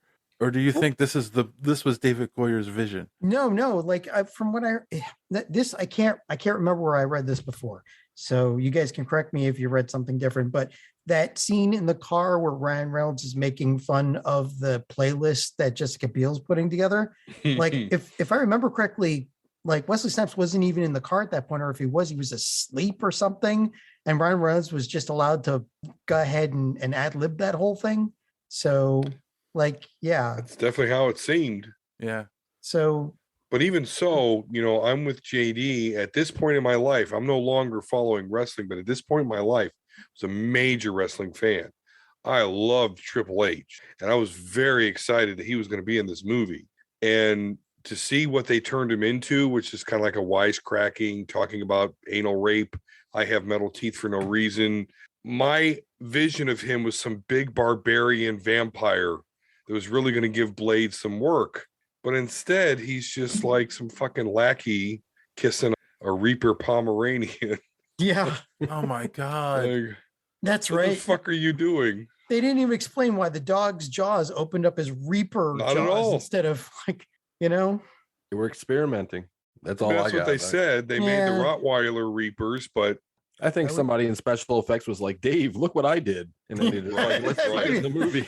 Look, I did this fucking dog. Look at this. Yeah.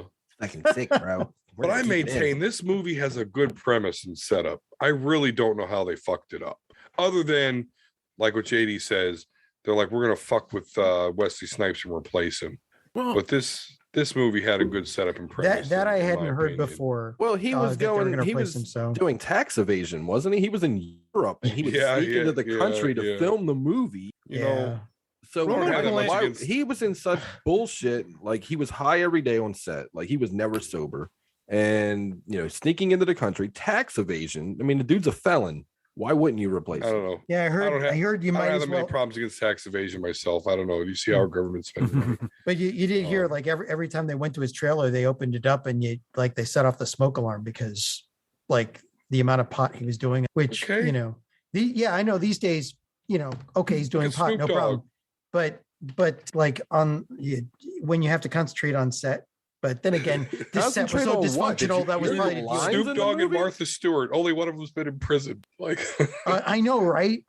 And it's not the concentrate on what? Letting Ryan Reynolds ad lib everything and Triple H suplex a dude? Come on. I know in any other movie that would have been a problem, but in this one it was probably self-preservation.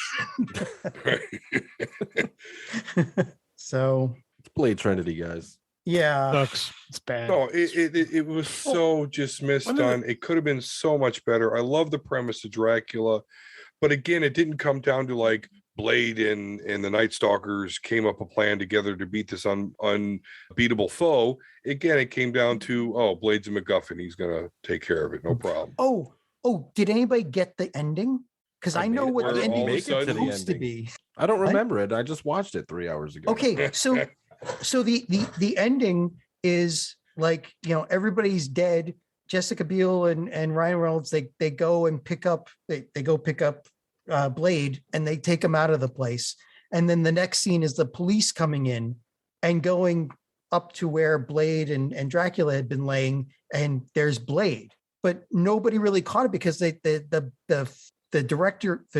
direction was so bad that it didn't really they didn't really highlight that you were seeing a second Blade. So the movie ending is actually that the Blade that wakes up on the table in the morgue with all the nurses and the other guy, the cop, that was actually Dracula. That was supposed to be actually Dracula. Yes. You are breathing way too much into this, John. No, I'm not reading it. That's from the director's notes. That was from the director's notes. The version that was Dracula, and Blade was actually supposedly in a coma. That was how they were ending this. Okay, hold on.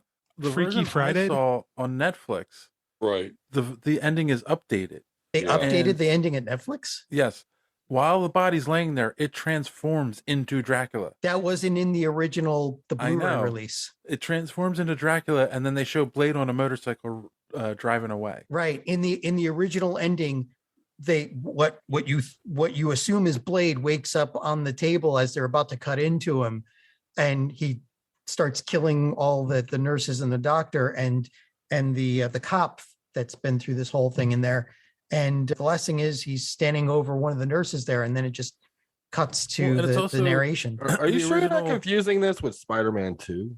What? No. Oh, no. That sounds like the scene with Doc Ock in Spider-Man 2. Because in the original version, he just laid there, and they had to CGI his eyes open because he refused to even open his eyes. But yeah, that's one of the most famous things. But yeah, no, they've redone it since then, where CGI turns into Dracula, and then it cuts to Blade on a motorcycle driving through the city. Even though the narration while he's driving into the city, is this on Mandela? He's unconscious and sleeping until the point he's this movie fucking sucks. I know, right? So bad we can't even agree on the ending of what actually happened in a bad movie. In the apparently there's two endings now. That's the ending you're going to see. Yeah, I watched the Blu-ray because I got the Blu-ray set, and then Blu-ray set they don't have that change. Yeah, see, they kept it's like Star Wars. Lucas keeps changing. Whoa. Yeah. You're already on a podcast smirching my Days of Future Past, so you just stop at the Star Wars. So you said you liked the Dracula setup. I did. Yeah, absolutely. The idea of Dracula versus Blade is fantastic on paper. Absolutely. On paper, yes. But I've got volumes of comics that says it can work. I don't agree with.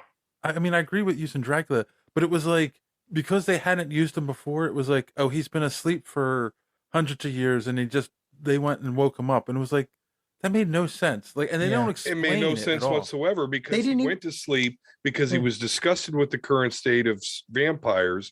So now even more pathetic vampires wake him up, and all of a sudden he's like, "Boom! No, I'm here. I'll work with you." They didn't even wake him up. They just walked into the tower, and suddenly, there he is. It's like they didn't even do anything. And then you have the situation where all the vampires are afraid of him, right? Which makes sense. He is Dracula, but yet until we get to the final fight, they make it seem like Dracula's afraid of Blade. Not really. In the first encounter, he runs away from him and then uses a baby to distract him. Well, yeah. Why is everybody throwing children around when Blade's there? And then. Because it gives you an emotional attachment, just like they did with the blind chick. Like they tried to make you like her so fucking much. But how long have we talked about this movie? We haven't even talked about her yet. That's how much her character did. Well, we mentioned that the actress was having a mental breakdown. We haven't even mentioned Whistler in the 5 minutes he was in the movie. Yeah, So why I did they know. even do that? Why didn't they go back to the original pathologist from the first one, reintroduce her like, ha ha ha, look what I did. Oh, hey, look, I care about this character. Yeah. Instead, you make her blind, give her a kid, think we're going to give a shit, and we don't. Okay. Yeah, you know what, that's perfect. That would have worked. You're right. David Goyer. What are you trying to say? I don't understand. Wet paper bag could not escape. I like Batman Begins. We're going to evaporate Gotham's water. Yeah. What? No, right. Yep. What? Yeah. Come on. Okay, I mean, so like, hey, is it me or is that a shitty casting job too on Dominic Purcell? Like him as Dracula?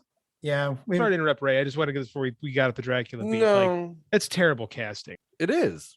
He was coming off of Prison Break, I think. It was this before Prison Break, right? No, it's just like in the middle of Prison Break. No, like he's yeah. a thing. He's a thing because of Prison Break. He got this Okay. role on the hot because he was cool from Prison Break. But I mean, like I watched that show for the first season, but then the second season came back. How do you break from prison twice?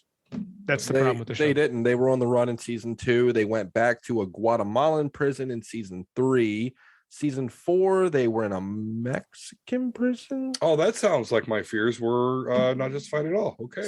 Season 4, spoiler alert. I don't know if anybody's ever going to watch the show, Nope, but never.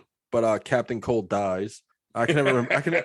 Chris Redfield, whatever his Yeah. name was. I can never remember his name. He dies, and then He's got a funny season hairline. 5, he Way is too alive. Season 6, they join the cast of The Flash and become rogues. Yeah, Right. whatever. But Dominic Purcell, before he did Blade Trinity, he was in the Beastmaster TV series in 2001, Equilibrium and thing? Invincible. And then John Doe, which was a TV series I actually watched back in 2002, 2003. Then he was in Blade Trinity. He wasn't in Prison Break It's like Sure. 05? until 2010. No, it was before no, that. It was before that. Well, I'm not seeing it on here. So Hang tight. Hold on. Heartbreak High. There was Google. Prison Break, They the brought it conspiracy back? video game in 2010. Yeah, there was a game. And it was- then sucked ass. 2005 to 2017, he was in Prison Break. So he was 2005. So he it was was in this before Prison Break. I take Yeah. it back. but it was like a 10-year hiatus. But whatever. What Blade Trinity? What? That's what we're talking about, right? Okay, so this episode's got me mind fucked. So I did watch the ending, and it is Blade on the table with all his stupid painted on tattoos, and then it becomes Dracula. Oh, where and did then you see it though? Blade drives away. Netflix. I just loaded it. up. Okay, so Netflix. All right. Yeah, but the Blu-rays are different. Yeah, Yeah, because okay. that's what I've got. Mandela It's the effect. CGI. Like Well- Blade Runner, they have different versions of the movie up because they're I all the have same watched world. all 5 versions back to back to back to back to back, just so I wouldn't forget the differences. And my favorite cut is actually the international cut. There you go. That's my favorite Blade Runner cut. Nice. That's a good What's your cover. favorite That's cut of Blade Trinity. the one that doesn't exist. I'll talk about anything but Blade That's- Trinity. That's actually a good topic for a podcast. Which version of Blade Runner do you like the best? Because there's, I think you're right, 5 different versions of the movie floating around. I'm not a fan of the final cut. Just so we're Nor am I. Yeah, Which one is the final So cut? back to Dracula. the final cut. Yeah. The last Back one. to Blade Trinity. Why not talk about good movies? Like, why we got to talk about bad movies? Because we are at the Mint Mobile Marathon, That's right. where we don't do good movies here. God Christ damn it. almighty. Jessica Biel's pretty. It's about all you can Let me say. just say that Jessica Biel in the Texas Chainsaw remake, that hip shot when Yes. it comes from the legs up to her hips and she is just swaying in the wind. I know the exact shot you're talking about. Like, I know, spot on. I can see it. Well, in my okay, head. so speaking of Jessica Biel and Can we Whistler, talk about her? and how I won't talk about Whistler. how she's his illegitimate child, Okay. like that made sense. Makes no sense. This is Blade Trinity, guys. Yeah, we retconned you a daughter. Here I you had go. my family. They were killed. Oh, wait. I impregnated this other chick, too. I forgot about that. To be fair, they retconned his resurrection in the last movie. So Yeah, True. yeah. True. So I think that's part of the problem is that they introduced the Night Stalkers in the fact that, like, the first 2 movies, they set up this concept that the reason Blade is a good hunter is he has their strength and their durability And none of their weakness. Yeah. and none of their weaknesses. So, like, an average person can't beat up a vampire because they're so much stronger and than a Again, average person. everybody's power levels in this just fluctuated. She had a according to the plot. laser. She had a laser bow. Yeah, but she was punching him in the beginning. They should have just sat there and taken She was it. actually punching them, and they were getting hurt, and kicking them, they were getting hurt. Same thing with Ryan Reynolds. Yeah, Like, no, her character is way stronger than she. Absolutely. but even Hannibal's Talking about stronger than he Mary should be Sue's. too. It's like it makes no sense. Did you not see his abs? Had good abs. This That is makes true. all and the that's another difference, thing. man. That's another thing. He was a vampire and got cured, and no one really ever. Yeah, when explained did that happen? When did that happen? Well, that's the cure from the first movie. See, they are linked. Right. Come on. Now. Hence why they should have the pathologist lady from the first movie. Then why not just cure the vampires? Where's the fun in They that? wanted to. That was what the bomb was, right? Didn't they make a bomb? No, that killed them. That didn't cure them. Yeah. Yeah, it was. So if they can cure the people that were changed, why don't they go around curing them? Yeah. And they were like, hey, this could kill Blade. They're like, okay. Like they thought about it for 3 seconds before like, no problem. David Goyer. That's the response. That's all you got. I mean, that's the thing. He Yeah. wrote all three. You would think he would sit there and go, well, maybe people will question this. I think Blade was so successful at that point that he could have put out anything, and Yes. people would be like, "Okay, it's I don't Blade. know, man. We're They going, did. baby." They did. That's how we got this movie. I'm telling you though, the first half hour of this movie is fucking awesome. I No. swear it is. It's I'm lost in the I mean- first in the credits. awesome is debatable. It's not bad. No, I'm just saying Like- that everything that Blade, the first gets two Blade worse. movies were, in the first two movies, the opening scene kills it. It's over right. the top. Yeah. The fucking Blade's jumping out of the back. He's got the car. The car coming out of the back of the semi truck. How awesome is that? Yeah, and then he had turbo boosters. Wasn't Whistler Yeah. like, "Hey, you're gonna blow out the transmission before Yeah. the first Fuck oil with my change." life's work. Yeah. Yeah, well, he fucked with his own life's work. So yeah, but I mean, it's just, and Blade is like so over the top. He's flashy. This is not the Blade that we were given in the first two Like movies. the That's daggers the on other a thing whip. too, right? Yeah, he would. Blade shouldn't be doing car chases through like public, right? Because No. the whole point of the comic Gunfights was at that. Yeah, the whole point of the comic was nobody knew about vampires because he kept it so like they didn't even know he existed. That's how because he kept it exactly. And I even felt like that in the first two movies, and then this movie, he accidentally, well, not accidentally, he's tricked into killing a human. But he did it in front of witnesses in the middle of a busy street. But still, that made him public enemy number one, where the FBI was chasing him based on one kill that was televised. It was like, what? Like that makes that like I know. Go ahead, say it, JD. David Goyer. And even the opening credits, like what was with the pause flash frame? Oh god. Like, what was that all about? Quentin Tarantino was very popular. Yeah, he has talent. Yes, but it's like a Kill Bill moment, right? Yeah, that was pretty popular at the time. They came out around the same time. Yeah, just Makes after. sense. Look, all I can say is Jessica Biel is really pretty. God damn that hip shot in Texas. That's actually the best part of Texas Chainsaw Massacre, That's the best part of Blade Trinity is Texas Chainsaw Massacre. which is also a bad movie. What does that have to say? that she has talent for bad movies. Guys, is this the worst Marvel movie? In my opinion. I think it's worse than The Punisher. Than Dolph Lundgren. Okay. We still got to do Okay. X-Men Wolverine. Well, This is better than Daredevil. They did come out with Morbius. No, this is not better than Daredevil. I haven't seen Morbius, so I'll defer to you guys on that. But I think this is better. I think Daredevil's better than this movie. And Daredevil's I don't know. stupid. Daredevil's Daredevil was at least somewhat comic accurate. Somewhat. Semblance. Ben I Affleck's like not the bad. first half hour and the Ryan Reynolds torture scene. I don't know. I dig. I don't I don't know. know. Electra was pretty bad. Fan Force. Electra was shit, and I saw that. in the Ooh, Fan theater. Four Stick's pretty bad. Yeah, I think this is an epic race between Right. this and then X-Men Origins Wolverine. I think this is worse than X-Men Origins Wolverine. I really do. I still We're gonna have to actually- podcast about that because I like Wow. X-Men. That's on the list. That's I an think hour. Morbius is still the worst, though. I think Yeah, I know. like Morbius is still the worst because it just doesn't even end. Like you're suddenly at the end. You didn't even realize it was. You didn't realize you got to the third act. That's The director's called the Blade like- Trinity. The director's like, I didn't make this movie. I don't know what this is. Wait, what? The director said that. The director's like, this is a different movie than I turned in. Morbius or Trinity? Yeah. No. David Goyer's he's proud of this. No, the guy who directed Morbius. Oh, and that's I mean, I don't know if you listened to the episode. Funny I didn't watch the show, so I haven't seen the movie yet, so I didn't want to taint myself. One of the things we pointed out quite a few times, it felt like there was a lot left on the cutting room floor. Like there's stuff that just doesn't make sense in the movie. Like there's too quick of a build up. I feel like this was a much longer movie. They cut That's a curse of Jared Leto to put it out. It's no because all his Joker shit got cut. That's the problem. Yeah, but he caused hell behind the scenes too. Well, here's the problem with Jared Leto. How many great Jared Leto movies are there? The Art of War with Nicolas Cage, where he was a cocaine and I like Prefontaine a lot, and that's there's not a lot. Wasn't he Donnie Darko or something? No, that was Jake Gyllenhaal. Oh, fuck it, I don't know. Did you hear that behind the scenes? Like he was, because he's a method actor, he would go, he'd need to go to the bathroom and use the crutches, but it was taking too long, so they negotiated him down to somebody pushing him in a wheelchair to the bathroom, so they could get him back quicker. Method actor is code for I'm an asshole. Yeah, pretty much. Yeah. Right. Yeah. Robert Downey Jr. was a method actor in Tropic Thunder, and we all see how that worked out. I want M&Ms. I do not want any brown ones in the M&M bowl. It's like, Okay, there's a reason for that. That's a famous Van Halen thing. Yeah. That's to make sure they're paying attention to. Yep. Yeah, that's exactly what that was. That's the genius. Like David Lee Roth, also a tremendous asshole, but that was actually one of the smarter things he's given to the world.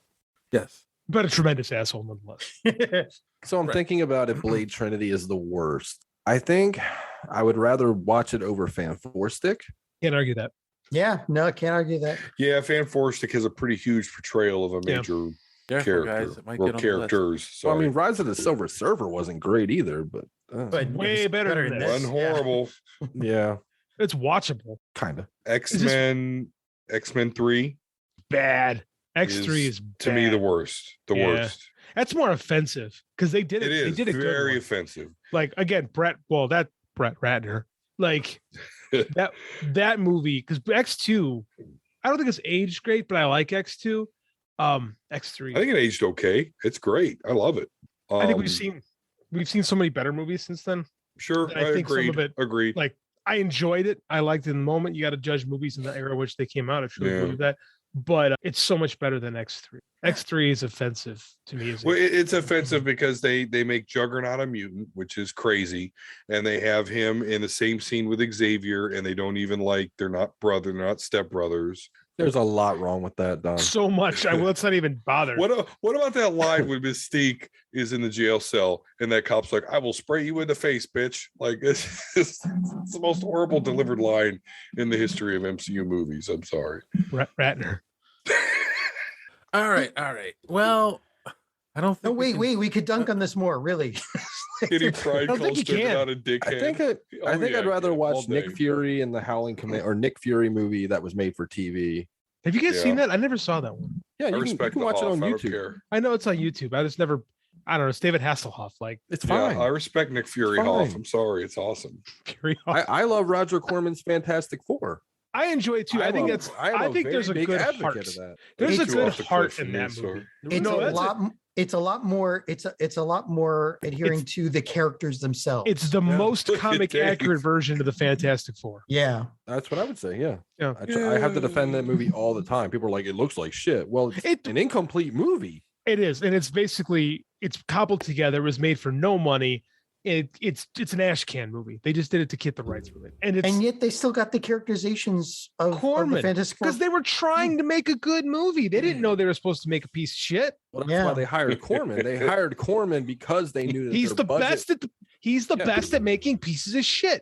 Well, not pieces of shit. Not pieces of shit. No, but that's what he does. Like him with the Trauma guy. Whose name I can't think budget, he's good at it. That's Nick. I can't think of the guy from Trauma. Yeah, little nerdy Bill Nye looking motherfucker. He actually, that's fair. You're right. Corman makes good low budget movies. That guy, the Trauma guy, makes shitty movies. Yeah. You're not talking Uwe Boll, or Uwe Boll also makes shitty movies. So are we gonna talk about House of the Dead?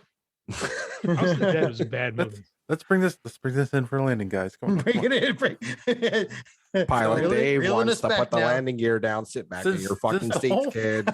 The whole genesis One wings of off, this- engine number 4 stuttered. This is the film that is Blade Trinity.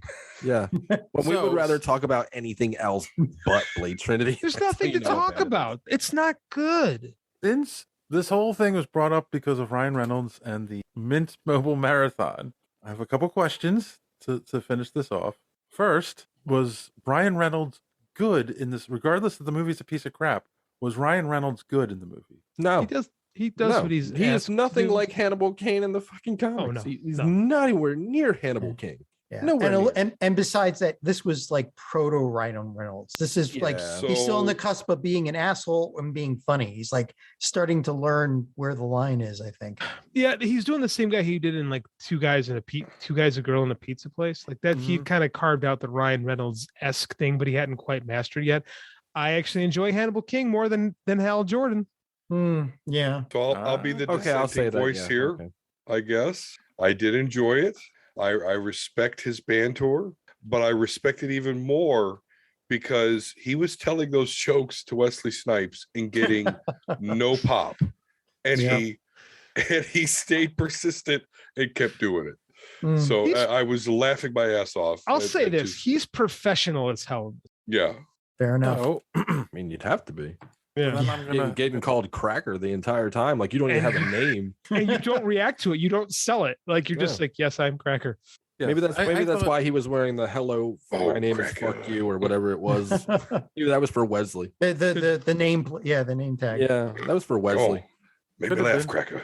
Oh, So, What a god awful experience that must have been. I mean, I like Ryan Reynolds. I thought, he did a decent job. Is this movie better or worse without him? And if he wasn't in the movie, who would you have cast as Hannibal? I think it's worse. I think it's worse too. Yeah. just for fun, I'd put what's that guy? Gary Busey. I don't know. That'd be fun.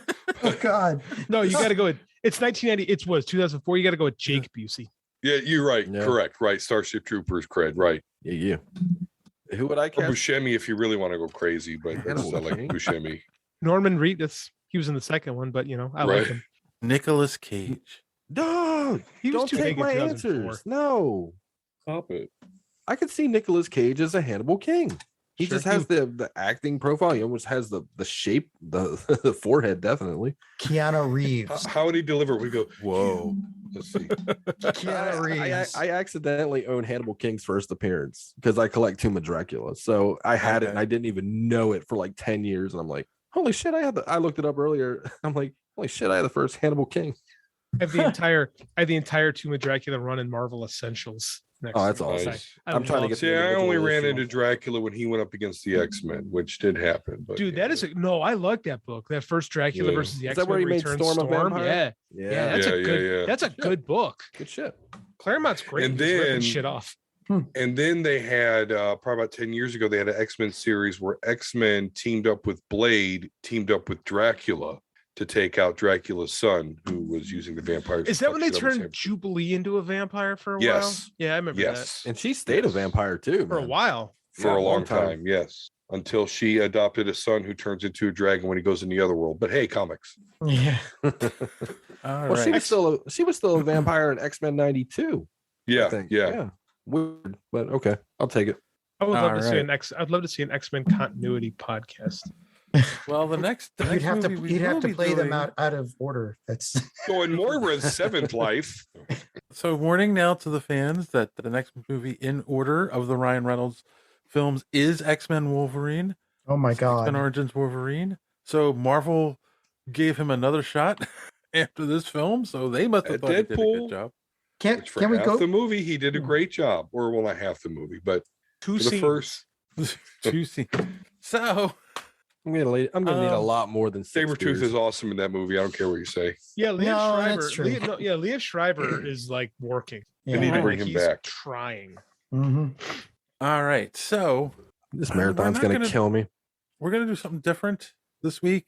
I've decided instead of doing recommendations to wrap the show up. I got a recommendation. Recommendation? I got a Finally good shows one. up with one. Good. What the fuck?